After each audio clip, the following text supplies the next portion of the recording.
타락한 시대에서 돌아서야 하는 성도의 모습, 타락한 시대에서 돌아서야 하는 성도의 모습이라는 제목으로 말씀을 나누겠습니다. 내수동 교회의 박지훈 목사님의 책 가운데 믿음의 눈을 뜨라라고 하는 것에서 우리의 신앙의 본질을 잘 드러내는 예화의 내용이 있어서 여러분에게 들려드리겠습니다. 한번 들어보십시오. 한 수도 원장이 모든 제자에게 새 한 마리씩 나누어 주면서 이렇게 말했습니다. 아무도 없는 곳에서 각자 손에 든 새를 죽여서 가져오너라. 얼마 후 제자들은 스승의 말대로 죽은 새를 가지고 돌아왔다. 그런데 수도 원장이 가장 아끼는 애제자가 새를 죽이지 못하고 산채로 가져왔다. 그를 시기하던 다른 모든 제자들은 그의 실책을 흐뭇하게 여겼다. 원장이 물었다.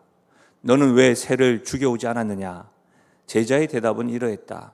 선생님, 아무도 저를 보지 않는 곳을 찾을 수가 없었습니다. 어디를 가든지 하나님은 저를 쳐다보고 계셨고 저는 새를 죽일 수 있는 장소를 결국 찾지 못했습니다. 수도 원장의 입가에는 사랑과 기쁨의 웃음이 피워 올랐다. 사랑하는 여러분, 짧은 예화이지만 다른 모든 제자들은 그 수도 원장이 사랑하는 애 제자가 실수한 것을 비웃었는데 수도 원장이 이렇게 미소 지은 이유를 아시겠습니까? 아무도 없는 곳에서 각자 손에 든 새를 죽여서 가져오너라 할 때 다른 제자들은 다 죽여서 가져왔지만 어디를 가든지 하나님은 저를 쳐다보고 계셨고 저는 새를 죽일 수 있는 장소를 결국 찾지 못했습니다 라고 하는 그 말에 흐뭇했다는 것이죠. 이 이야기 뒤에 박지웅 목사는 책에서 이렇게 설명을 이어나갑니다. 신앙은 복잡하지 않다. 한마디로 하나님의 눈을 의식하며 그 앞에 사는 것이다. 신앙은 복잡하지 않다. 하나님 눈을 의식하며 그 앞에서 사는 것이다. 여러분, 신앙은 사실 복잡하지 않습니다. 그런데 이상하게도 우리의 신앙생활은 왜 이리 복잡하게만 느껴질까요? 혼란스럽고 힘들게만 느껴지는 이유가 뭘까요? 신앙이 복잡하지 않다는데 계속해서 우리는 복잡하다고 느낀다면 우리의 신앙이 복잡한 이유는 뭘까요? 삼손은 하나님 앞에 특별하게 구분된 나실인입니다. 그는 굉장하게 단순하고 복잡하지 않게 신앙생활을 하였던 것 같습니다. 그런데 우리가 지금까지 살펴본 삼손의 모습은 하나님은 그 신앙의 모습을, 삼손의 모습을 잘하고 있다라고 칭찬하기보다 잘못되었다는 것을 우리에게 계속해서 보여줍니다. 그러면서 우리의 모습을 이렇게 보여주는 것 같아서 꼭 집어서 보여주는 듯 합니다. 본문의 말씀은 이 딥나로 부모와 함께 내려가고 있는 삼손의 모습이 기록되어져 있습니다. 삼손 눈에 들었던 그 여자가 딥나에 있었고 그 여자와 결혼하기 위해서 지금 딥나라는 곳으로 내려가고 있습니다. 가는 도중에 이 삼손은 갑작스럽게 울부짖는 사자와 마주칩니다. 이때 오늘 읽었던 말씀처럼 여호와의 영이 강력하게 임했고 삼손은 그 사자를 손에서 찢어 죽입니다. 여기에서 여호와의 영이 강력하게 임하였다라는 것을 드러내는 이유는 삼손의 능력의 근간이 어디에 있다고요? 여호와께 있음을 분명하게 보여주는 예시인 것이죠. 그리고 이어지는 사건을 중심으로 삼손에 대해서 기록하고 있습니다. 저는 오늘 그 삼손이 사자를 죽인 이후에 그 짧은 그 사건을 통해서 우리의 신앙이 복잡한 이유를 좀 살펴보고 그 길에서 돌아서는 은혜가, 또 하나님께서 말씀하시는 것을 깨닫는 은혜가 있기를 바랍니다. 저는 오늘 한 가지 정도로만 좀 깊이 좀 살펴보려고 하는데, 여러분 돌아서야 하는 성도의 모습은 뭐냐면 한번 따라 하실까요? 사람들이 보지 않으면 된다는 생각에서 돌아서라. 그렇습니다, 여러분. 성도는요, 사람들이 보지 않으면 된다는 생각에서 돌아서야 합니다. 성도는 사람을 의식하기보다는 하나님을 의식하며 살아가는 사람입니다. 여러분, 이것이 신앙의 본질입니다. 명심하십시오. 우리가 계속해서 배우고 있죠. 나실인이 지켜야 될 것은 민수기 6장에 기록되어져 있습니다. 세 가지로 정리할 수가 있습니다. 포도주와 독주를 멀리하라는 것이죠. 그리고 평생토록 머리에 삭도를 대지 말아야 합니다. 그리고 어떻게 해요? 시체를 가까이 하지 말아야 합니다. 이것을 우리에게 적용을 하자면 제가 말씀 가운데 말씀드렸죠. 나실일은 성도들은 포도주와 덕주에 취하는 것이 아니라 성령에 취해야 된다는 말입니다. 그리고 평생도록 머리를 기르면서 삭도를 대지 않는다는 말은 공적인 삶을 살아야 된다는 말이죠. 그렇죠? 그리고 마지막 시체를 가까이 하지 말라는 말은 부정한 것을 가까이 하지 말라. 그로 인해서 하나님과 지속적인 예배를 드려야 하기 때문이라고 말씀드렸습니다. 그런데요, 그런 나시린이 지켜야 될 그런 것들을 생각하고 오늘 다시 한 번 더 9절 다시 한 번 더 읽어봐요. 9절 같이 읽겠습니다. 시작. 손으로 그 꿀을 떠서 걸어가며 먹고 그의 부모에게 이르러 그들에게 그것을 들여서 먹게 하였으나 그 꿀을 사자의 몸에서 떠왔다고는 알리지 아니하였더라. 오늘 9절에 무엇을 강조하죠? 삼손이 손으로 꿀을 떴다라는 것을 강조하고 있습니다. 삼손은 시체를 손으로 만지는 일을 지금 아무 꺼리낌 없이 행동하고 있습니다. 자기 좋은 대로 보는 대로 행동하는 삼손의 입장에서는 뭐 꿀을 꼭 먹고 싶으니까 죽은 사자의 몸에서 나왔던 관계없이 그냥 하는 겁니다. 성경 본문 안에서 한번 상상해 보십시오. 그냥 삼손이 꿀을 먹고 싶으니까 꿀이 떠왔다라고 보기보다는 여러분 그 순간에 주변을 이렇게 돌아보고 없다는 걸 생각을 하고 꿀을 떠먹은 것 같습니다. 왜 그러냐면 여러분 삼손은 자신이 나실인으로서 지켜야 될 사항들을 몰랐다고 볼 수가 없습니다. 왜냐하면 손으로 꿀을 사자의 몸에서 떠왔다는 것을 오늘 9절에 뭐라고 되어 있죠? 알리지 않았다라고 되어져 있습니다. 알리지 않았습니다. 삼손은 알고 잘못을 저지르고 있는 겁니다. 여러분 실제로 모르고 우리 자녀들이나 또 주변 사람들이 모르고 나에게 상처를 줄 수도 있잖아요. 모르고 의식하지 않고 그러면 가르칠 수 있습니다. 그런데 잘못인 줄 알고도 행하는 것이 나쁩니다. 거기에다가 들키지 않았다고 생각해 보십시오. 그러면 절대 멈추지 않습니다. 반복해서 잘못을 행할 뿐만 아니라 여러분 바늘 도둑이 소도둑 되듯이 점점 더 수렁 속으로 빠져듯 더 대범하게 죄를 행합니다. 이것이 인간의 본성입니다. 여러분 출애굽기 2장을 한번 보십시오. 출애굽기 2장에 모세가 등장하는데 모세가 장성한 후에 한 번은 자기 형제들에게 나가서 그들이 고대에게 노동하는 것을 보더니 어떤 애굽 사람이 한 히브리 사람 곧 자기 형제를 치는 것을 본지라 좌우를 살펴 사람이 없음을 보고 그 애굽 사람을 쳐 죽여 모래 속에 감추니라. 여러분 지금 모세는 주변을 돌아보고 사람이 없음을 확인하고서 애굽 사람을 죽여서 모래 속에 감추었습니다. 모세가 히브리 사람이 애굽 사람에게 매를 맞는 것을 보고 화가 났습니다. 같은 동족이 매 맞는 것을 보고 화가 났습니다. 왜? 화날 수 있지요. 근데 여러분 사람이 사람을 죽이는 것을 잘못인 줄 알았으나 결국 죽였습니다. 그리고 어떻게 했죠? 모세는 그 죽인 시신을 모래 속에 감추면서 보는 사람도 없었고 아무도 모를 것이라고 생각했던 것이죠. 그래서 감춘 것이죠. 여러분 사실 모세가 살펴보았을 때는 보는 사람이 없었습니다. 좌우를 이렇게 보니까 보는 사람이 없었습니다. 당시 CCTV도 없었음에도 불구하고 우리가 여러분 출애굽기 2장을 가만히 그 뒷절에 읽어보면 주변 사람들은 다 알고 있었습니다. 그리고 그 소식이 바로까지 알게 되어서 모세가 그 이에 왕자로 살다가 어떻게 해요? 미디안 강요로 도망가게 됩니다. 여러분 우리가 알고 있는 말씀이잖아요. 근데 이렇게 한번 돌려서 생각해 볼까요? 만약 모세의 잘못이 드러나지 않았다면 어땠을까요?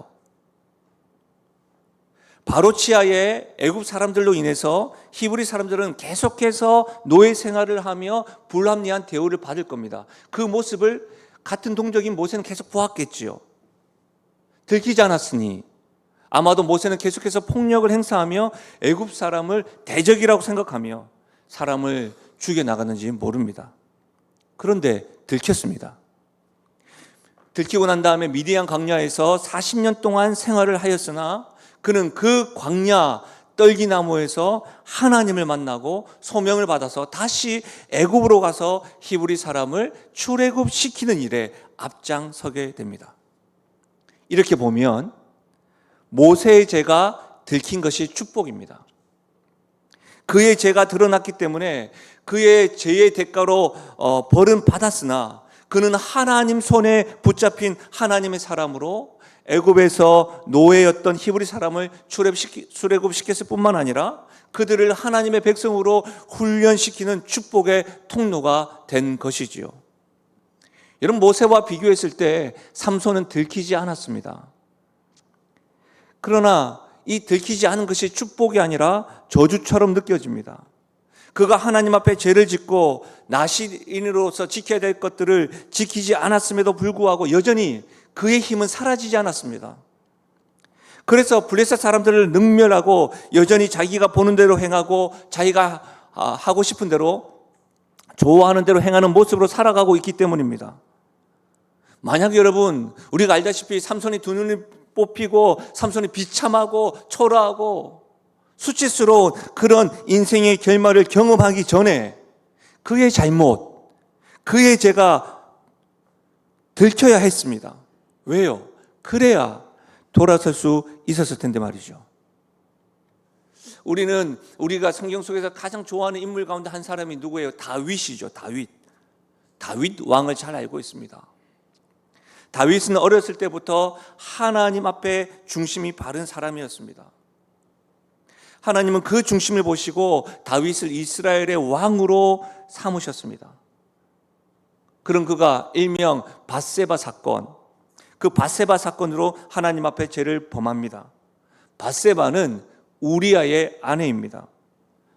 다윗은 이 밧세바와 정을 통한 후 그 여자가 임신한 것을 알고 그의 죄를 감추기 위해서 지금 전쟁에 참전 중인 우리아, 밧세바의 남편 우리아를 불러들입니다. 그리고 수고했노라고 집에 들어가서 쉬어라고 합니다. 근데 우리아는 충신이었던 것이죠. 지금 전쟁 중에 장관들과 장군들과 같은 동료들이 전쟁 중에 있는데 어떻게 나만, 자신만 편하게 먹고 마시면서 아내와 잠자리를 할 수 있겠느냐? 난 그렇지 않겠다. 하루가 가고 이틀이 가도 여전히 그렇지 않는 모습을 보이는 것이죠. 그래서 다윗이 어떻게 합니까? 자신의 죄를 덮기 위하여 전쟁터에 있는 요압 장군을 통해서 우리아를 가장 치열한 전투에 앞세우고 군인들을 뒤로 물리게 합니다.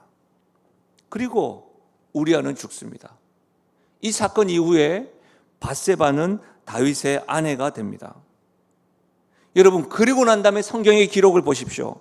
사무엘하 11장입니다. 그 장례를 마침에 우리아의 장례입니다. 다윗이 사람을 보내 그를 왕궁으로 데려오니 밧세바를 데려왔다는 말입니다. 그가 그의 아내가 되어 그에게 아들을 낳으니라. 다윗이 행한 그 일이 여호와 보시기에 악하였더라. 여호와 보시기에 악하였더라. 치밀하게 계획을 세운 줄 알았고 아무도 모를 거라고 생각했지만 여호와 보시기에 하나님은 알고 있었고 하나님은 보셨다는 사실입니다. 일로 하나님께서 나단 선지자를 통해서 다윗의 죄를 지적합니다. 드러내셨습니다. 다윗은 자신의 죄가 드러난 그때 어떻게 합니까? 하나님 앞에 넙적 엎드리고 회개하고 용서를 구합니다. 그의 죄의 대가는 말할 수 없는 고통으로 그의 집안에 전쟁이 칼이 멈추지도 않고 고통을 겪습니다. 그러나 하나님께서는 다윗의 죄를 사하여 주십니다. 그리고 더 놀라운 것은 성경은 다윗을 이렇게 소개합니다. 하나님의 마음에 합한 사람. 사랑하는 여러분, 우리에게 성경이 삼손과 모세와 다윗을 통해서 우리에게 지금 말씀하는 게 뭐예요? 비참하고 수치스러운 인생의 결말 이전에 들키는 것이 축복입니다. 사람의 눈을 피한다고 피할 수 있는 것이 아닙니다. 저는 여러분의 상황 잘 모릅니다. 그러나 혹시 지금 하나님이 기뻐하지 않는 죄로 인해서 힘든 시간을 보내시는 분 계십니까? 너무 힘드시고 언제 끝날지 몰라서 괴로우십니까? 얼마나 무서우세요? 어디까지, 어느 정도까지, 언제까지 이 시간이 계속될지. 그러나 들키는 것, 하나님께서 나를 살리시기 위하여 간섭하셨다고 한다면 이 순간에도 우리 하나님 앞에 무릎을 꿇고 나아가 은혜를 구할 수 있기 바랍니다. 왜냐하면 요한일서 1장 9절입니다. 함께 읽어볼까요? 요한일서 1장 9절 함께 읽겠습니다. 시작. 만일 우리가 우리의 죄를 자백하면 그는 미쁘시고 의로우사 우리 죄를 사하시며 우리를 모든 불의에서 깨끗하게 하실 것이요. 아멘. 사랑하는 여러분, 이것이 하나님의 말씀입니다. 이것이 하나님의 약속입니다. 하나님이 어떤 분이십니까? 미쁘시고 의로우신 분이십니다. 그러기에 그 하나님은 죄를 고백하며 울부짖는 자에게 모든 불의에서 깨끗하게 하실 줄 믿습니다. 그 하나님은 부르짖는 자, 그의 죄를 자복하는 자를 위하여서 하나밖에 없는 아들을 십자가에 죽이셨습니다. 사랑하는 여러분, 회개하는 지금 이 시간을 주님의 은혜와 긍휼을 경험할 뿐만 아니라 지금의 이 시간을 통해 하나님을 의식하면서 내 인생이 하나님의 통치 아래에 있다는 것을 확실하게 몸에 새기기만 한다면 지금 이 시간이 오히려 축복의 시간이 되며 이 시간이 터닝 포인트가 되어서 하나님의 시선이 머무는 인생이 될 줄로 믿습니다. 여러분, 조금만 더 나아가서 한 가지만 생각해 보면, 잘 들어보십시오.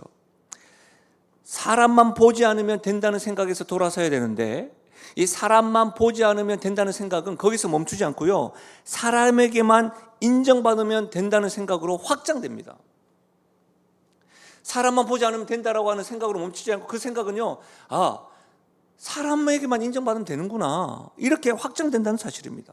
이 두 생각은요, 두 개 같지만 하나입니다. 하나의 잘못된 가치입니다. 이 생각은요, 사사시대, 오늘날의 시대의 정신입니다. 사람만 보지 않으면 된다는 것이죠. 사람에게만 인정받으면 된다는 생각입니다.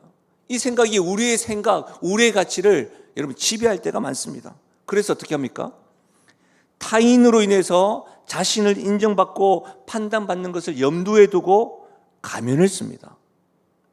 이것을 심리학 용어로는 페르소나라고 이야기합니다. 이 가면은 진짜가 아닙니다. 고대 연극하는 사람들이 자신의 모습이 아니라 여러분 이렇게 가면을 쓰는 것이죠. 오늘 교육자들이 가발 쓰고 하는 이 그들의 모습이 아닙니다. 다른 자의 모습입니다. 진짜 자신의 모습을 감추고 다른 모습으로 행동하고 살아가는 것이죠. 여러분, 나시린의 특징이 뭐죠? 삼손에게 있어서는 평생 머리에 삭도를 대지 않았습니다. 머리를 계속해서 길게 자라게 하였습니다. 그래서 하나님께서 성도요, 구별된 성도로 살아가도록 공개적으로 살게 하셨습니다. 공개적으로. 삼손도 그러합니다. 나시린이 지켜야 할 법 중에서 삼손이 가장 잘 지켰던 게 뭔 것 같아요? 머리를 기르는 겁니다. 손대지 않는 겁니다. 왜요? 머리를 기르는 걸 통해서 자기는 나시린이라는 것이 공개적으로 드러났기 때문입니다. 누가 보더라도 장발한 삼손을 볼 때 나시린으로서 삶을 잘 살고 있구나 생각했는지 모릅니다. 그러나 정작 삼손의 삶은 어떠했습니까? 우리가 잘 알잖아요. 오늘 본문만 보더라도 다시 한 번 더 들어보십시오. 손으로 그 꿀을 떠서 걸어가 멱고 그 꿀을 사자의 몸에서 떠왔다고는 알리지 아니하였더라. 삼손은 나시린으로 머리를 기르고 삭도를 대지 않는 것으로 사람에게 인정받는 일에는 최선을 다했습니다. 그 일을 지키고 최선을 다했습니다. 그러나 아무도 보는 이 없을 때 시체에 손을 대는 일에는 자기 좋은 대로 행하였습니다. 여러분, 이런 모습을 위선, 외식이라고 표현합니다. 이런 모습을 예수님께서는 이렇게 지적하셨습니다. 주님의 말씀입니다. 들으십시오. 화 있을진저 외식하는 서기관들과 바리새인들이여, 회칠한 무덤 같으니 겉으로는 아름답게 보이나 그 안에는 죽은 사람의 뼈와 모든 더러운 것이 가득하도다.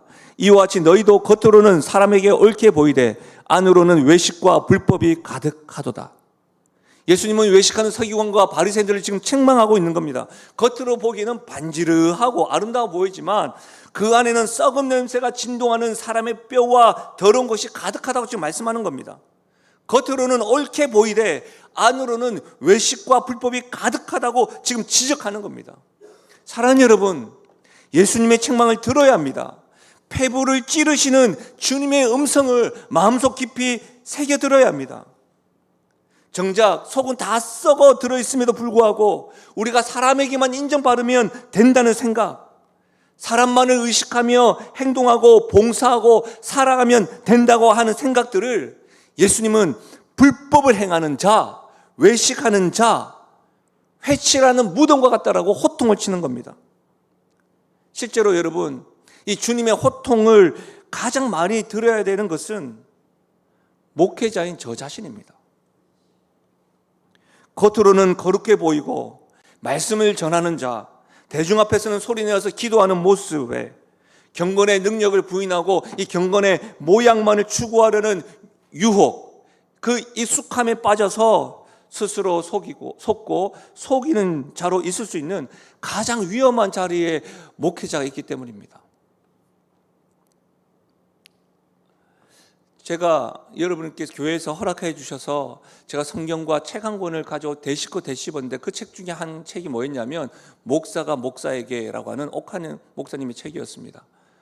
그 책을 가지고 늘 아침에 묵상하고 기도의 시간을 안식월 기간에서도 가졌었는데요. 그 책에 이런 내용이 있습니다. 목회자만큼 위선자가 되기 쉬운 직업도 없다. 목회자만큼 위선자가 될 확률이 높은 사람도 없다. 그리고 그 위선이 악습으로 몸에 배면 양심도 없어진다. 따라서 목사가 얼마나 무서운 벼랑 끝에 서 있는지 알아야 한다. 이 글에 제가 그 순간에 이 글을 읽은 그 순간에 제가 묵상하는 글을 적었습니다. 이렇게 적었습니다. 그 당시에 하나님의 말씀처럼 들립니다. 목사이면서 위선이라는 말이 너무 친숙하게 느껴집니다. 기도가 항상 즐겁지 않고 잘 되지 않음에도 성도들 앞에서는 기도하는 목사로, 경건의 능력을 날마다 경험하고 있는 목사로 보여야 한다는 부담감이 위선의 옷으로 덮어질 때가 있습니다. 사실 여러분, 목회자가 새벽 기도에 나왔다고 기도하는 사람이 아닙니다. 이 말은 우리 모두가 예배를 드렸지만 하나님이 찾으시는 신령과 진정으로 예배드린 자가 아닐 수 있다는 말입니다. 심지어 특별 새벽 부흥회를 위해서 봉사를 해도 목사와 봉사자들은 기도하지 못할 때가 있습니다. 그래서 경계해야 합니다. 위선이 악습으로 몸에 배이지 않도록 벼랑 끝에 서 있다는 것을 알아야 합니다. 사랑하는 여러분, 특별히 특별 새벽 부흥회 현장에 나오신 분이기에 저는 주님의 마음으로 간절히 부탁드립니다. 우리 사람만을 의식해서 위선의 모습으로, 겉과 속이 다른 모습으로 회칠한 무덤으로 살아가지 맙시다. 저와 함께 직분을 가진 자들은 너무 쉽게 위선의 옷을 입을 수 있다는 것을 경계합시다. 신앙생활을 오래 하셔서 말씀과 기도, 신앙생활과 섬김과 봉사생활이 익숙한 분들은 경건의 능력이 상관없이 경건의 모양만을 추구하지 않도록 사람 앞이 아닌 하나님 앞에 우리 은혜 바른 자로 살아갈 수 있기를 간절히 부탁드립니다. 말씀을 마무리하겠습니다. 사랑하는 여러분, 우리가 돌아가야 할 곳이 어디인지 분명해집니다. 타락한 시대에서 구별된 성도로 살아가야 할 성도들이 어디를 향해서, 누구를 향해서 돌아서야 되는지 말입니다. 주변 사람들이 아닙니다. 주변 사람들의 의식도 아닙니다. 그들의 칭찬과 인정도 아닙니다. 우리의 능력의 근간이요, 생명의 근거요, 왕 대신 하나님께 돌아가야 합니다. 이것이 여러분 신앙의 본질입니다. 그래서 야고보서 4장 8절에 이런 말씀이 있습니다. 하나님께 가까이 하라. 그리하면 너희를 가까이 하시리라.